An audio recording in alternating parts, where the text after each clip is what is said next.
ఆంధ్రప్రదేశ్ రాష్ట్రానికి ప్రస్తుత chief secretary Shri Jawahar Reddy గారు.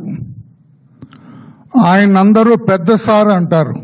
అంటే ప్రభుత్వ పాలనా యంత్రాంగంలో హీఈస్ ది హైయెస్ట్ ఆఫీసర్.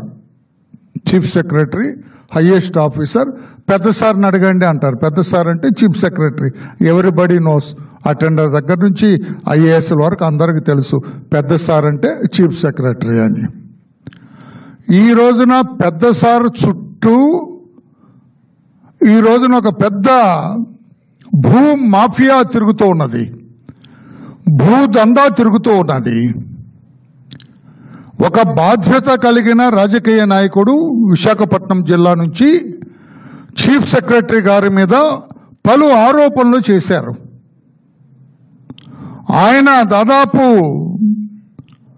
800 ఎకరాలు కొట్టేశారు. 2000 కోట్ల రూపాయల ఖరీదయ్యే భూమిని ఆయన కుమారుడు, లేకపోతే ఆయన కుమారుడి పేరు మీద, లేకపోతే ఆయన బినామీలో కొట్టేశారు.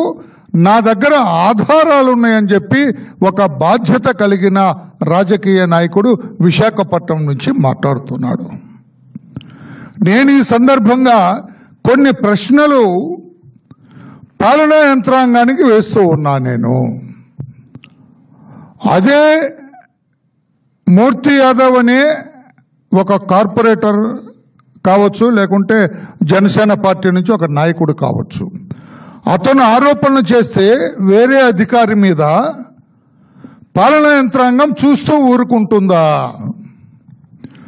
యాంటీ కరప్షన్ బ్యూరో చూస్తూ ఊరుకుంటుందా? పై స్థాయి అధికారులు చూస్తూ ఊరుకుంటారా? ఒక తహసీల్దార్ మీద వచ్చిందండి ఇదే allegation. What that district collector will do? Immediately will order for an enquiry. ఏమై తహసీల్దార్ నువ్వు 600 ఎకరాలు 800 ఎకరాలు కొట్టేసావట, 2000 కోట్ల రూపాయల భూమి కొట్టేసావట, what is this nonsense? నీ ఎంక్వైరీ వేస్తున్నాను నీ మీద. అక్కడ ఎంక్వైరీ ఆఫీసర్ ముందు అటెండ్ అయ్యి నీ నిర్దోషిత్వాన్ని నిరూపించుకో అని అంటారు. మరి చీఫ్ సెక్రటరీ వైపే అన్ని వేళ్ళు చూస్తూ ఉంటే అన్ని ఆరోపణలకి కేంద్ర బిందువుగా చీఫ్ సెక్రటరీ జవహర్ రెడ్డి గారు మారిన నేపథ్యంలో ఈయనేం చేయాలి? ముఖ్యమంత్రి ఇప్పుడు అచేతనంగా ఉన్నారు.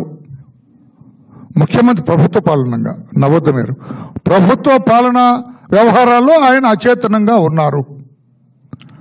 మరి who has to take cognizance of this?